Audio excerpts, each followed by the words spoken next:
Ready to move in premium triplex villas at Kollur APR projects. Chandrababu Naidu గారి cycle పరిస్థితి ఏమిటి అని గమనిస్తే చంద్రబాబు సైకిల్ కు ట్యూబులు లేవు, చంద్రబాబు సైకిల్ కు టైర్లు లేవు, చంద్రబాబు సైకిల్ కు చక్రాలే లేవు, చంద్రబాబు సైకిల్ తుప్పు పట్టిన పరిస్థితిలో ఈ రోజు ఉంది. ఆ తుప్పు పట్టిన సైకిల్ ను తొక్కటానికి, ఆ తుప్పు పట్టిన సైకిల్ ను తోయటానికి ఇవాళ చంద్రబాబు నాయుడు గారికి వేరే పార్టీలు కావాలి. ఇది చంద్రబాబు నాయుడు గారి జాబ్ రిక్వైర్మెంట్. ఎందుకంటే బాబు పేరు చెబితే గుర్తుకొచ్చే ఒక్క మంచి కూడా ప్రజల నోట్లో నుంచి వినపడదు. చంద్రబాబు పేరు చెబితే గుర్తుకొచ్చే ఒక్క స్కీము కూడా ప్రజల నోట్లో నుంచి వినపడదు, కనిపించదు.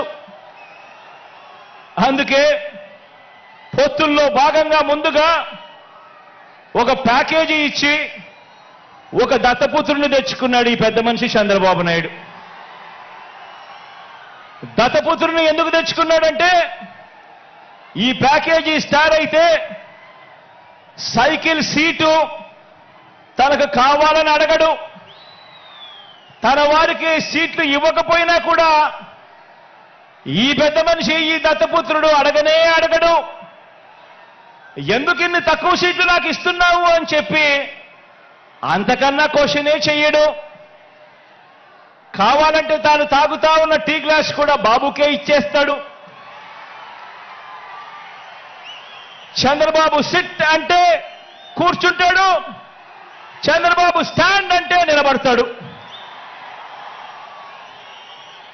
సైకిల్ను ఎప్పుడు దిగమంటే అక్కడ దిగుతాడు, ఎప్పుడు సైకిల్ను తోయమంటే అప్పుడు తోస్తాడు.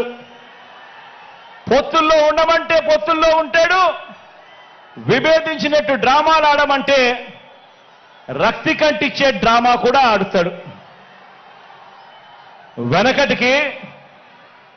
వెనకటికి చంద్రబాబు నాయుడు లాంటి నాయకుడిని ఎవరో అడిగారట. వెనకటికి చంద్రబాబు నాయుడు గారి లాంటి నాయకుడిని ఎవరో అడిగారట, అయ్యా పరిపాలన చేసేవారు కలకాలం గుర్తుండాలంటే ఎలాంటి పనులు చేయాలి అని చెప్పి అడిగారట. ఎలాంటి పనులు చేస్తే కలకాలం గుర్తుండిపోతాం ప్రజల్లో అని చెప్పి అడిగారట. అప్పుడు ఆ బాబు ఏం చెప్పాడంటే ప్రజలకు అన్నం పెడితే అరిగిపోతుంది, ప్రజలకు చీర కొని పెడితే చిరిగిపోతుంది, ప్రజలకు ఇల్లు కట్టిస్తే కూలిపోతుంది, కర్రు కాల్చి వాత పెడితే మాత్రమే ప్రజలకు కలకాలం గుర్తుంటుందని ఆ బాబు చెప్పాడట.